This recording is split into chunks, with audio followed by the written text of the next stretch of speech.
और आज हिंदी पत्रकारिता की 20वीं शताब्दी के इस कार्यक्रम में मंच पर उपस्थित हमारे उत्तर प्रदेश के बहुत ही लोकप्रिय उप मुख्यमंत्री भाई ब्रजेश पाठक जी, मंगल प्रभात लोढ़ा जी, अमित साटम जी, राजन सिंह जी, संजय उपाध्याय जी, मुरजी पटेल जी, राजेंद्र प्रताप सिंह जी, पवन त्रिपाठी जी, संजय पांडे जी, प्रोफेसर राम मोहन पाठक जी, आदित्य दुबे जी, विजय सिंह जी, संतोष आनंद सिंह जी, ज्ञान प्रकाश सिंह जी, मंचासीन सभी महानुभाव, यहाँ पर उपस्थित जिनका हमने सम्मान किया, ऐसे वरिष्ठ पत्रकार गंगाधर ढोबळे जी, हेमंत तिवारी जी, श्रीमती कुमुद चावरे जी, अवधेश व्यास जी, प्रसिद्ध अभिनेता विनीत कुमार सिंह जी, उपस्थित सभी बहनों और भाइयों, मुझे बहुत खुशी है कि हिंदी पत्रकारिता को 200 साल पूरे होने के उपलक्ष्य में हमारे मुंबई में हिंदी पत्रकार संघ ने ये बहुत ही भव्य कार्यक्रम यहाँ पर आयोजित किया और इस कार्यक्रम के लिए विशेष रूप से हमारे उत्तर प्रदेश के उप मुख्यमंत्री जी यहाँ पधारे। मैं उनका बहुत बहुत स्वागत करता हूँ, अभिनंदन करता हूँ। हम सभी लोग जानते हैं कि हमारे देश में विशेष रूप से जब से पत्रकारिता शुरू हुई और जिसका बार बार यहाँ पर उल्लेख हुआ कि जो पहला हिंदी अखबार बंगाल में निकला और जिस समय बंगाल में अंग्रेजों के शासन में अंग्रेजी अखबार और फारसी और बंगाली इनके लिए सरकार मदद करती थी, ऐसे समय जब मार्तंड की शुरुआत हुई तो वहां एक हिंदी अखबार निकालना ये अपने आप में एक बहुत ही बड़ा काम था। लेकिन वहां से जो शुरुआत हुई उसके बाद देश के विमर्श को लगातार दिशा देने का काम हमारी हिंदी पत्रकारिता ने किया है और हम लोगों ने देखा कि भारत के स्वतंत्रता के इतिहास में जो हमारे नायक रहे, जो हमारे स्वतंत्रता के आंदोलन को जन जन तक पहुंचाने का कार्य करने वाले जो हमारे सेनानी रहे, इनमें से कई लोग ये हिंदी पत्रकारिता के माध्यम से और हिंदी दैनिकों के पत्रों के माध्यम से लोगों में विमर्श को तैयार करते थे और स्वतंत्रता की अग्नि को प्रज्वलित करने का काम करते थे। इसलिए निश्चित रूप से मैं ऐसा मानता हूं कि जब हिंदी पत्रकारिता को 200 साल पूरे हो रहे, ऐसे समय कुछ लोगों का सम्मान होना ये भी अपने आप में एक बहुत महत्वपूर्ण बात है। आज जिनका हमने सम्मान किया, गंगाधर ढोबळे जी, उन्होंने मुझे बताया कि मेरे जो पिताजी थे उनके साथ उनकी दोस्ती थी, क्योंकि वो तो मूलतः केड़वत के हैं, तो नागपुर के हैं, और उन्होंने कहा कि मेरे मित्र के बेटे के हाथों से मेरा सम्मान हो रहा है, ये मेरे लिए बहुत गर्व की बात है। मैं तो ऐसा मानता हूं कि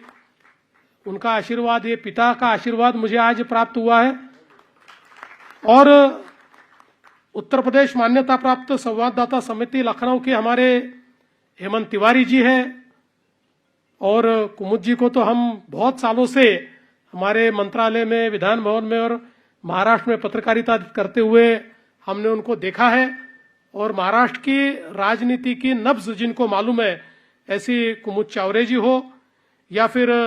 अवधेश व्यास जी जो नवभारत टाइम्स के पूर्व संपादक रहे हैं, उनका भी आज हमने सम्मान किया है। और विशेष रूप से हम लोगों ने विनीत कुमार सिंह जी का सम्मान किया है, जिन्होंने बहुत ही हम सबको एक प्रकार से केवल मनोरंजन नहीं, तो जिस प्रकार से उन्होंने कवि कलश की भूमिका को निभाया। और किसी ने सही कहा कि अभी जब यहां पर वो कविता कह रहे थे तो इस सभागार में ऐसा कोई नहीं था जिसके रोंगटे खड़े नहीं हुए। मुझे ऐसा लगता है कि वो जो अनुभव है, जो अनुभूति है, और जो एक छत्रपति संभाजी महाराज की ऊर्जा है, उस ऊर्जा को फिर एक बार प्रवाहित करने का काम विनीत जी आपने किया। तो मैं हमारे पत्रकार संघ के जो सभी पदाधिकारी है उनको ये कहना चाहूंगा कि आपने इस 200वें वर्षगांठ पर जिन लोगों को सम्मान के लिए चुना है वो बहुत अच्छे नाम है और इन लोगों ने बहुत सेवा की है। मैं सभी को बधाई देता हूं और निश्चित रूप से उनकी सेवा इसी प्रकार से अविरत चलती रहे, ऐसा ईश्वर के चरणों में प्रार्थना भी करता हूं। हम सभी लोग जानते हैं कि जिनको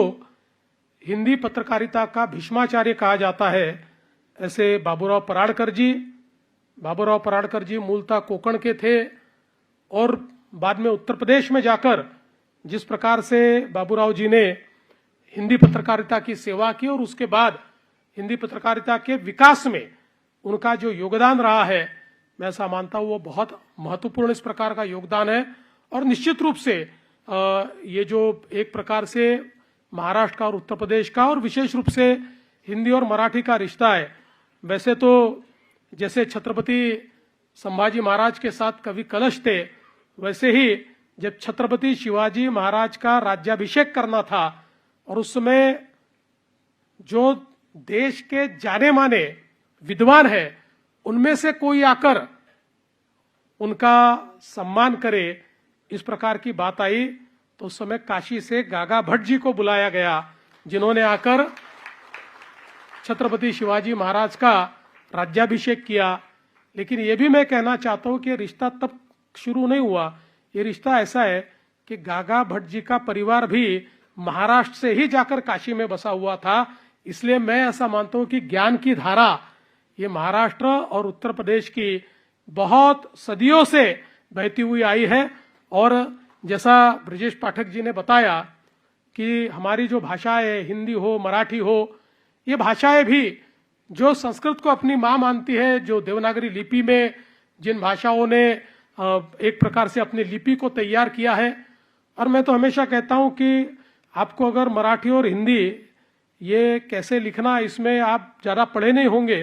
तो बहुत सिंपल है। जहां हिंदी में ई की मात्रा बड़ी है वहां मराठी में छोटी कर दीजिए, जहां ऊ की मात्रा छोटी वहां बड़ी कर दीजिए, इतना ही फर्क है, उससे ज़्यादा फर्क नहीं है। इसलिए ये दोनों भाषाएं भी बहुत, मैं ऐसा मानता हूं कि एक दूसरे के बहुत करीब है। और एक बहुत अच्छी बात ब्रजेश जी ने कही, ये हमारी जो भारतीय भाषा है या जो हमारी मातृभाषाएं है, ये इसलिए बहुत महत्वपूर्ण है कि देखिए दुनिया की सबसे पुरानी संस्कृति के रूप में हमारी भारतीय संस्कृति को देखा जाता है। और दुनिया ये मानती है कि कंटिन्यूअस सिविलाइजेशन, एक सभ्यता जो कभी खंडित नहीं हुई, अखंडित सभ्यता के रूप में भारत से पुरानी सभ्यता कोई नहीं है। और इस अखंडित सभ्यता को अगर समझना है, आप भारतीय भाषा में ही उसको समझ सकते हैं, आप किसी दूसरी भाषा में नहीं समझ सकते। क्योंकि जिस समय दूसरी भाषाओं का जन्म भी नहीं हुआ था, उस समय भी इस भारत में भाषाएं थी। वो भाषाएं अपना इतिहास लिखती थी, वो भाषाएं अपनी संस्कार, अपनी संस्कृति को अगली पीढ़ियों तक पहुंचाने का काम करती थी। और ये इसलिए भी महत्वपूर्ण है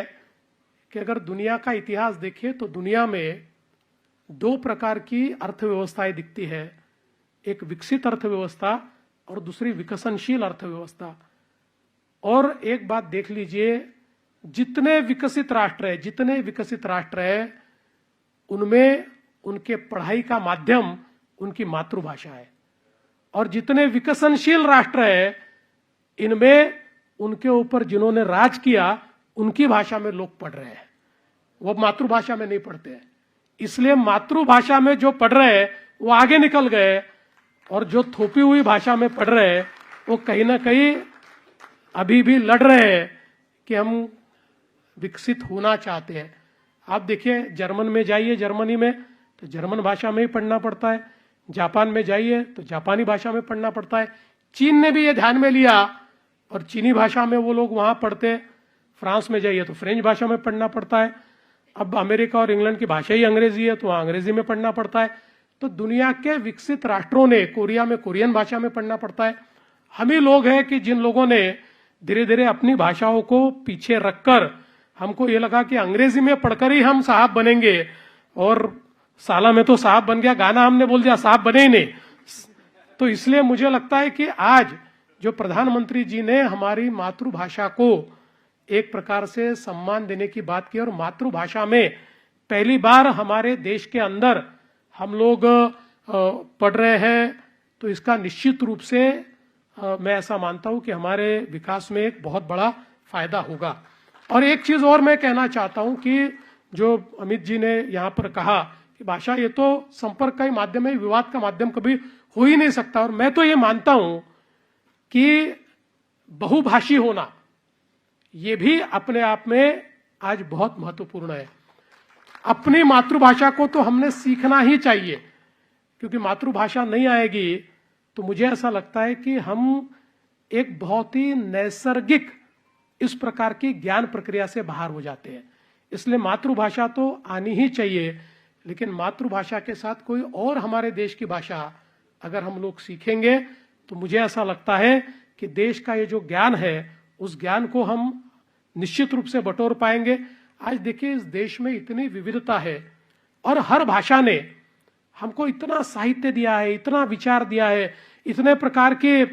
एक प्रकार से हम लोग, चाहे वो संगीत हो चाहे नाटक हो, हर क्षेत्र में, और साहित्य का क्षेत्र तो इतना, मैं ऐसा मानता हूं कि समृद्ध सारी भाषाओं ने किया है। और विशेष रूप से हिंदी तो ऐसी भाषा है,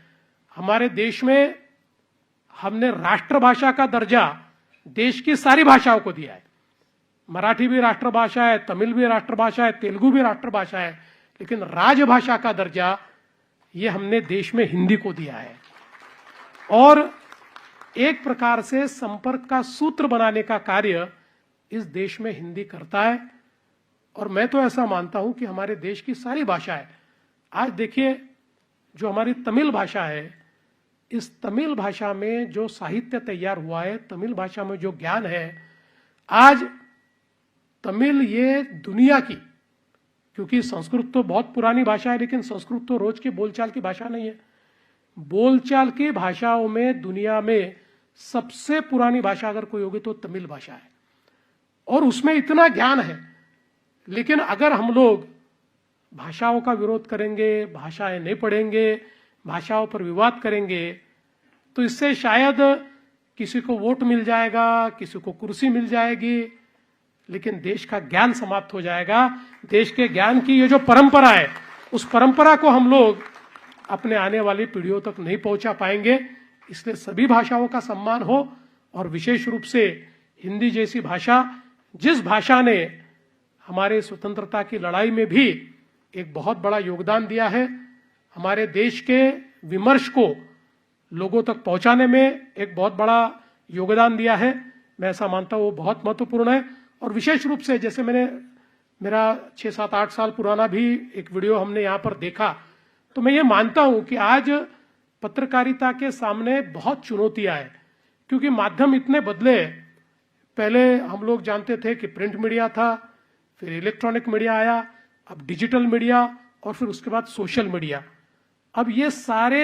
लोग, मतलब पहले तो आप सब जो यहाँ बैठे हुए पत्रकार हैं, आप ही पत्रकार थे, अब हम भी पत्रकार बन गए। हम भी रोज खबर फैलाते हैं, हम भी रोज खबर ट्वीट करते हैं, हम भी रोज खबर फेसबुक पर डालते हैं,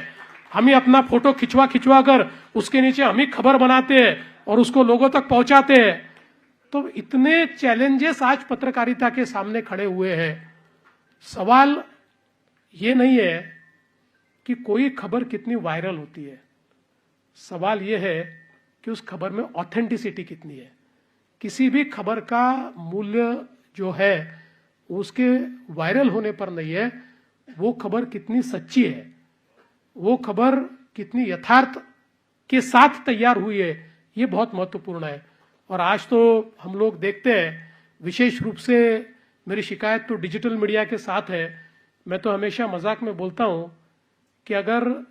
5-6 पत्रकारों को लेकर बैठ जाऊं और ऐसे मजाक में मैं बोल दूं कि अमेरिका का राष्ट्रपति बनने का न्योता मुझे भी आया था, एक तो ऐसा निकलेगा जो क्वेश्चन मार्क डालकर लिख देगा वहां पर कि अमेरिका का राष्ट्रपति का न्योता देवेंद्र फडणवीस को आया था, क्वेश्चन मार्क। तो ये जो मुझे लगता है कि एक प्रकार से संक्रमण की अवस्था है। मैं नहीं मानता कि ये कोई अंतिम अवस्था है। संक्रमण की अवस्था से आज ये जो सारी पत्रकारिता गुजर रही है, लेकिन देखिए अंत में तो जो असली सोना होता है वही चमकता है, कितना भी उसको आग में आप तपा लो। तो मुझे इस बात का पूरा मैं ये मानता हूं कि आने वाले दिनों में इन सारी जो ये चैलेंजेस है, चुनौतियां है, इन चुनौतियों का सामना करते हुए हमारी पत्रकारिता फिर एक बार उन्हीं मूल्यों पर स्थापित होंगी जिन मूल्यों पर वो खड़ी हुई है। क्योंकि पत्रकारिता ये हमारे लोकतंत्र का चौथा स्तंभ इसलिए बना, ये कहीं पर भी संविधान में चौथा स्तंभ नहीं है, लेकिन हमने संविधान के 3 स्तंभों के साथ चौथे स्तंभ का दर्जा इसको इसलिए दिया क्योंकि हम ये मानते थे कि इनमें से 3 मूल्य कभी भी पथभ्रष्ट होंगे, ये 3 स्तंभ कभी भी पथभ्रष्ट होंगे तो उनको मूल्य सिखाने का काम ये चौथा स्तंभ करेगा। इसलिए हमने उसको चौथे स्तंभ का एक दर्जा दिया है। तो मैं अपेक्षा करता हूं कि जिस समय उदंत मार्तंड की शुरुआत शुक्ल जी ने की, उस समय जिन मूल्यों को लेकर ये पत्रकारिता चली, जिस समय पराड़कर जी ने हिंदी पत्रकारिता को या जाम्बेकर जी ने महाराष्ट्र में मराठी पत्रकारिता को जिस समय उसकी शुरुआत की, उस समय जिन मूल्यों के साथ हमने पत्रकारिता को स्थापित किया, उन्हीं मूल्यों की ओर वापस जाने का प्रयास हम सब लोग मिलकर करें। यही आज के समय में अपेक्षा करता हूं और विश्वास व्यक्त करता हूं कि हमारी पत्रकारिता प्रगल्भता के साथ हमारे लोकतंत्र को मजबूत करेगी। और निश्चित रूप से जो इन पत्रकारों का हमने स्वागत किया, सम्मान किया है, इन्होंने जो अपने जीवन में कार्य किया है, उससे अन्य हमारे पत्रकारों को भी बहुत प्रेरणा मिलेगी, युवा पत्रकारों को भी प्रेरणा मिलेगी। आपने बहुत अच्छा कार्यक्रम यहाँ पर आयोजित किया। 200 साल ये जो पूरे हुए, इसके लिए आपने ये भव्य कार्यक्रम आयोजित किया और उसमें मुझे निमंत्रित किया, इसलिए मैं आपका आभार व्यक्त करता हूं और अपने शब्दों को विराम देता हूं। धन्यवाद। जय हिंद, जय महाराष्ट्र। जय हिंद, जय महाराष्ट्र।